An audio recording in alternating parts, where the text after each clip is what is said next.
അങ്കമാലി അതിരൂപതയിൽ ഇനി എന്ത് സംഭവിക്കും?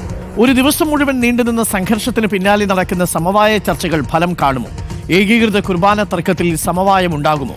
അതുതന്നെയാണ് ആകാംക്ഷ. വൈകിട്ട് 7-ന് ജില്ലാ കളക്ടറുടെ നേതൃത്വത്തിൽ ചർച്ച നടത്തും. ബിഷപ്പ് മാർ ജോസഫ് പാംപ്ലാനി പങ്കെടുക്കും.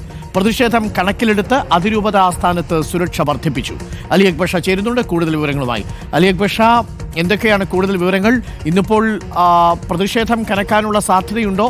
മാത്രവുമല്ല, ഇന്ന് ജില്ലാ കളക്ടറുടെ നേതൃത്വത്തിൽ വൈകിട്ട് 7 മണിക്ക് ബിഷപ്പ് മാർ ജോസഫ് പാംപ്ലാനി തന്നെ പങ്കെടുക്കുന്ന ചർച്ചയുണ്ട്. ആ ചർച്ചയിൽ കാര്യങ്ങൾക്കൊക്കെ ഒരു സമവായം ഉണ്ടാകുമെന്നാണോ പ്രതീക്ഷ? പ്രതിഷേധക്കാരവിടെ സ്ഥലത്തുണ്ടോ ഇപ്പോഴും?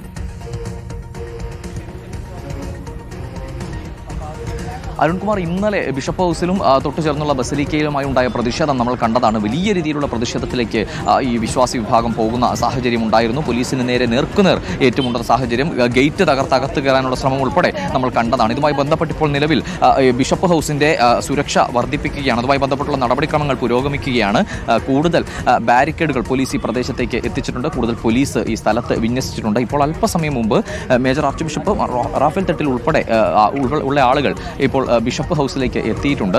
ഇന്നലെ തന്നെ ഈ ജോസഫ് പാംപ്ലാനി ഈ അധികാരം ഏറ്റെടുക്കുകയാണ് എങ്കിൽ, റാഫേൽ തട്ടിലിന്റെ വികാരിയായി അധികാരം ഏറ്റെടുക്കുകയാണെങ്കിൽ ഒരു പരിധിവരെ ഈ പ്രതിഷേധത്തിനൊരു ശമനം കാണുമെന്ന നിലയിലുള്ള പ്രതികരണങ്ങൾ ഇന്നലെ തന്നെ വന്നിരുന്നു. അതുകൊണ്ട് തന്നെ ഇന്ന് പാംപ്ലാനി ഈ ചാർജ് ഏറ്റെടുക്കുമോ, അധികാരം ഏറ്റെടുക്കുമോ എന്ന കാര്യം ഉൾപ്പെടെ നോക്കിക്കാണുന്നുണ്ട്. അതിന്റെ കൂടി അടിസ്ഥാനത്തിലാണ് ഇത്തരത്തിൽ സുരക്ഷ വർദ്ധിപ്പിക്കുന്നതെന്നാണ് ഇപ്പോൾ പോലീസ് പറയുന്നത്. നമ്മളോട് സെൻട്രൽ ACP അല്പസമയം മുമ്പ് പ്രതികരിച്ചിരുന്നു. അദ്ദേഹം പറഞ്ഞത് ഇന്നലെ പോലീസുകാർക്ക് ഗുരുതരമായി പരിക്കേൽക്കുന്ന സാഹചര്യം ഇന്നലത്തെ ആക്രമണവുമായി ബന്ധപ്പെട്ടുണ്ടായിരുന്നു. അതുകൊണ്ട് തന്നെ പോലീസിന്റെ സുരക്ഷയും അതുപോലെ ഇവിടുത്തെ പ്രദേശത്തെ ക്രമസമാധാന വിഷയം ഉൾപ്പെടെ കണ്ടുകൊണ്ടാണ്, ഈ വിഷയങ്ങളെല്ലാം ഉൾക്കൊണ്ടുകൊണ്ടാണ് ഇപ്പോൾ നിലവിൽ ബിഷപ്പ് ഹൗസിന്റെ സുരക്ഷ വർദ്ധിപ്പിക്കുന്നത്. സ്വാഭാവികമായും പ്രതിഷേധത്തിനുള്ള സാധ്യത കൂടി തള്ളിക്കളയാൻ കഴിയില്ല. ഇപ്പോൾ നിലവിലെ സാഹചര്യത്തിൽ മുൻകാലങ്ങളിലും ഇത്തരത്തിലുള്ള സാഹചര്യങ്ങൾ ഉണ്ടായപ്പോൾ അത് പിന്നീട് ഒരു സമവായത്തിലേക്ക് എത്തുന്ന സാഹചര്യവും പിന്നീട് പ്രതിഷേധത്തിലേക്ക് പോകുന്ന സാഹചര്യവും ഉണ്ടായിരുന്നു. അതുകൊണ്ട് തന്നെ ജോസഫ് പാംപ്ലാനി ഇപ്പോൾ ഈ മേജർ ആർച്ച് ബിഷപ്പിന്റെ വികാരിയായി സ്ഥാനം ഏറ്റെടുത്താലും ഒരു പ്രതിഷേധത്തിനുള്ള സാഹചര്യം പൂർണ്ണമായും തള്ളിക്കളയാൻ കഴിയില്ല. കാരണം സ്വാഭാവികമായും ആര് സ്ഥാനം ഏറ്റെടുത്താലും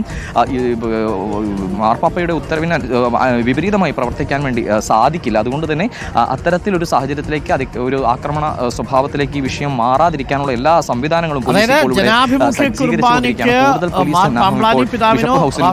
പിതാവിനോ നിർദ്ദേശം നൽകാൻ കഴിയില്ല. മാർപ്പാപ്പയുടെ ഉത്തരവിന് വിരുദ്ധമായി അല്ലേ? തീർച്ചയായും വരും. സ്വാഭാവികമായും ഇപ്പോൾ ആര് സ്ഥാനം ഏറ്റെടുത്താലും, നമ്മൾ മുൻപ് കണ്ടതാണ്, മുൻപ് സ്ഥാനം ഏറ്റെടുത്ത ആളുകൾ വരുമ്പോഴും ഈ പ്രതിഷേധക്കാർ സ്വാഗതം ചെയ്യുകയും പിന്നീട് അവർക്ക് ഈ ഉത്തരവിന് വിപരീതമായി പ്രവർത്തിക്കാൻ കഴിയില്ല എന്നവർ പറയുന്ന ഘട്ടത്തിൽ വീണ്ടും പ്രതിഷേധത്തിലേക്ക് പോകുന്ന സാഹചര്യം ഉൾപ്പെടെ ഉണ്ടായിട്ടുണ്ട്. അതുകൊണ്ട് തന്നെ ഇപ്പോൾ ജോസഫ് പാംപ്ലാനി ഈ റാഫേൽ തട്ടിലിൻ്റെ വികാരിയായി സ്ഥാനം ഏറ്റെടുത്താലും ഏത് നിലയിലായിരിക്കും വരും ദിവസങ്ങളിലോ അല്ലെങ്കിൽ വരും മണിക്കൂറുകളിലോ ഈ വിശ്വാസി വിഭാഗത്തിൻ്റെ ഭാഗത്തുനിന്നുണ്ടാകുന്ന പ്രതികരണം എന്നതും നോക്കിക്കാണേണ്ടതുണ്ട്. എന്തായാലും ഇന്നത്തെ സമവായ ചർച്ചയാണ് ഏറ്റവും പ്രധാനപ്പെട്ട വിഷയം. ഇതുമായി ബന്ധപ്പെട്ട് നേരത്തെ അത് രാവിലെ 11 മണിക്ക് കളക്ടറുടെ നേതൃത്വത്തിൽ നടക്കുമെന്ന് അറിയിച്ചിരുന്നെങ്കിലും പിന്നീട് സമയം മാറ്റി വൈകിട്ട് 7 മണിയിലേക്ക് ഈ ചർച്ച ക്രമീകരിച്ചിരിക്കുകയാണ്. വൈകിട്ട് 7 മണിക്ക് കളക്ടറേറ്റിൽ കളക്ടറുടെ ചേംബറിലാണ് ഈ ചർച്ച നടക്കുക. ഈ ചർച്ചയിൽ ജോസഫ് പാംപ്ലാനി ഉൾപ്പെടെ പങ്കെടുക്കും, റാഫേൽ തട്ടിൽ ഉൾപ്പെടെ പങ്കെടുക്കുമെന്നാണ് നമുക്ക് ഇപ്പോൾ മനസ്സിലാക്കാൻ കഴിയുന്നത്, ലഭിക്കുന്ന വിവരം. എന്തായാലും വലിയൊരു പോലീസ് സന്നാഹം പ്രതിഷേധം കൂടി കണക്കിലെടുത്ത്, ക്രമസമാധാന പ്രശ്നം കൂടി കണക്കിലെടുത്ത് ഇവിടെ തമ്പടിച്ചിട്ടുണ്ട്. ഇന്നലത്തെ പ്രതിഷേധത്തിൽ 1 ലക്ഷം രൂപയുടെ നഷ്ടം ബിഷപ്പ് ഹൗസിന് വന്നിട്ടുണ്ട് എന്നാണ് FIR-ൽ പറയുന്നത്. ഇതുമായി ബന്ധപ്പെട്ട് കൂടുതൽ നാശനഷ്ടങ്ങളിലേക്ക് പോകാതിരിക്കാനുള്ള മുൻകരുതൽ എന്ന നിലയിൽ കൂടിയാണ് ഇപ്പോൾ പോലീസ് ബിഷപ്പ് ഹൗസിന്റെ സുരക്ഷ വർദ്ധിപ്പിക്കുന്നത്. ദൃശ്യങ്ങളിൽ കാണാം, ബിഷപ്പ് ഹൗസിന്റെ ഗേറ്റ് ഭാഗം, മുൻഭാഗം പൂർണ്ണമായും ബാരിക്കേഡ് ഉപയോഗിച്ച് തടഞ്ഞിരിക്കുകയാണ്. ബാരിക്കേഡ് ഉപയോഗിച്ച് ബാരിക്കേഡ് കെട്ടിക്കൊണ്ടിരിക്കുകയാണ്. ബിഷപ്പ് ഹൗസിലേക്ക് ഏത് ഭാഗത്തു നിന്നും ACPയുടെ ഒരു പ്രതികരണം വന്നിട്ടുണ്ട്. ആ പ്രതികരണം കൂടി നമുക്കൊന്ന് പ്രേക്ഷകരെ കാണിക്കാം. ബിഷപ്പ് ഹൗസിൻ്റെ പ്രൊട്ടക്ഷനും അതുപോലെ തന്നെ പോലീസിൻ്റെ സുരക്ഷയും അതുപോലെ ക്രമസമാധാന പ്രശ്നങ്ങൾ ഒഴിവാക്കാൻ വേണ്ടി നടപടി എന്ന് പറഞ്ഞിട്ടുണ്ടെങ്കിൽ, നമ്മൾ ഇതൊരു വിശ്വാസത്തിൻ്റെ പ്രശ്നമായതുകൊണ്ട് ഏറ്റവും സമാധാനപരമായിട്ട് ആരെയും ഉപദ്രവിക്കാതെ അതിനൊരു പരിഹാരം കണ്ടെത്താൻ വേണ്ടിയാണ് ഞങ്ങൾ ശ്രമിക്കുന്നത്. പോലീസ് ഡിപ്പാർട്ട്മെൻറ്റ് എന്ന് പറഞ്ഞാൽ DCP മാഡമൊക്കെ ഇവിടെ ഉണ്ട്.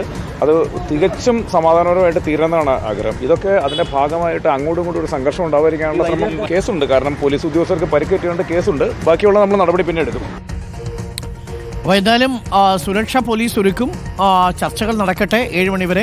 ഇപ്പോൾ ആ പ്രദേശത്ത് ഈ പ്രതിഷേധിക്കുന്നവരൊക്കെ ഉണ്ടോ അല്ലേ?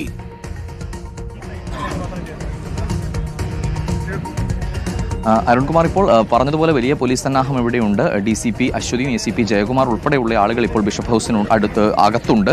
ഇപ്പോൾ ദൃശ്യങ്ങളിൽ കാണുന്നത് ബിഷപ്പ് ഹൗസിന് മുൻവശത്ത് സുരക്ഷ ഒരുക്കുന്നതാണ്. തൊട്ടപ്പുറത്ത് ബസലിക്കയിൽ മുമ്പിലാണ് പ്രതിഷേധക്കാർ അല്ലെങ്കിൽ വിശ്വാസി വിഭാഗം ഇന്നലെയും പ്രതിഷേധിച്ച വിഭാഗം ഇപ്പോഴും അവിടെയുണ്ട്. പുരോഹിതന്മാർ അവിടെയുണ്ട്. അവരവിടെ തന്നെ തുടരുകയാണ്. സ്വാഭാവികമായും ഇനി ഏത് നിലയിലായിരിക്കും ഈ വിഷയത്തിൽ ഒരു തീരുമാനം ഉണ്ടാവുക എന്നതിനെ അടിസ്ഥാനപ്പെടുത്തിയിരിക്കും ഈ പ്രതിഷേധക്കാരുടെ ആശ്വാസകരമായ രീതിയിൽ കാര്യങ്ങൾ ഇരുകൂട്ടർക്കും ഗുണകരമായ രീതിയിൽ അത് ഒത്തുതീർക്കട്ടെ എന്നേ നമുക്ക് പറയാനുള്ളൂ.